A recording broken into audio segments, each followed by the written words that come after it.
The call came while I was standing in the empty living room of the house I bought with 10 years of silence. Bare walls, new locks, my name on the deed. Dad didn't bother with hello. We need to talk about the house. His voice had that familiar weight, authority wrapped in concern, control disguised as family duty. I watched dust float through sunlight like it had nowhere else to be, just like me once. I didn't answer right away. In the pause, I heard everything he didn't say, the will, the revisions, the careful way he'd rewritten history while I was busy surviving it. "You owe us," he added, softer now. That was new. Softness meant strategy. I closed my eyes and saw my sister at 8 years old, hand shaking, trying to tie her shoes. I saw myself at 12, skipping school to sit beside her hospital bed.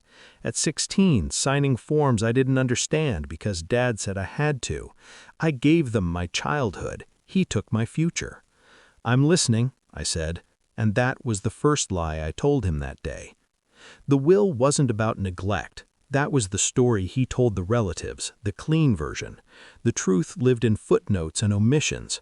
I found out by accident, an envelope misaddressed, a lawyer's name I didn't recognize, a line that read, "Primary caregiver obligations unmet."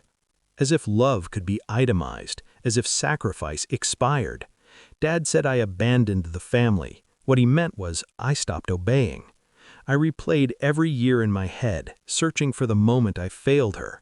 Every night I slept on the floor outside her room, every job I turned down because it required distance, every relationship I let rot because I couldn't leave.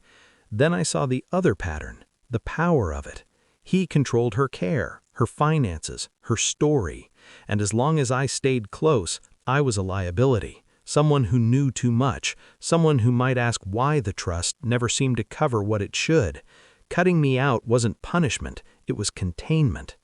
That realization didn't hurt, it clarified. I didn't confront him. I don't do things loud anymore. I hired a lawyer, quiet, expensive, precise. We requested documents, medical directives, financial statements, trust distributions. Everything Dad insisted was handled. I visited my sister on different days, asked different questions, watched who answered for her. At night, I sat alone in my new house, reading spreadsheets like crime scenes, money moving in loops, expenses billed, then reimbursed, then vanished. Dad always said he gave up everything for her. The numbers told a different story. So did the signatures. Not hers, never hers. I smiled once, alone in the dark, when the final piece slid into place. Not because I was happy, because I was ready. The report arrived on a Tuesday. Breach of fiduciary duty, financial exploitation, undue influence, clinical language, surgical. I invited Dad over. He stood in my kitchen, eyes scanning the upgrades, already calculating what he could claim. He talked about family, about disappointment, about legacy. I slid the folder across the counter.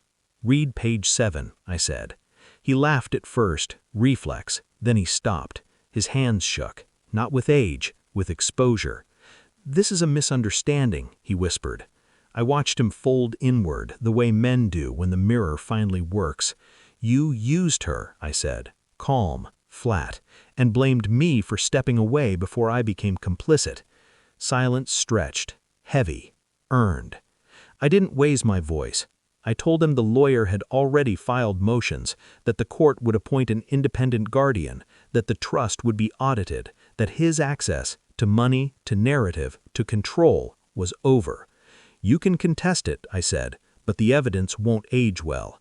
He looked small then, reduced to what he was without leverage. "What do you want?" he asked. I considered it, truly. Then I shook my head. I already took it back. I walked him to the door, didn't hug him, didn't forgive him, didn't explain. Power doesn't need closure. Now the house is quiet in a different way. My sister is safer, heard, protected by law instead of promises. Dad doesn't call anymore. Sometimes I think about the will, how easily love becomes conditional when control is threatened, how sacrifice is invisible until it's gone. I don't miss him. I miss the version of myself that thought endurance was loyalty. I lock the door each night and feel nothing but relief. Some inherit names, some inherit silence. I inherited my freedom, and I paid for it twice.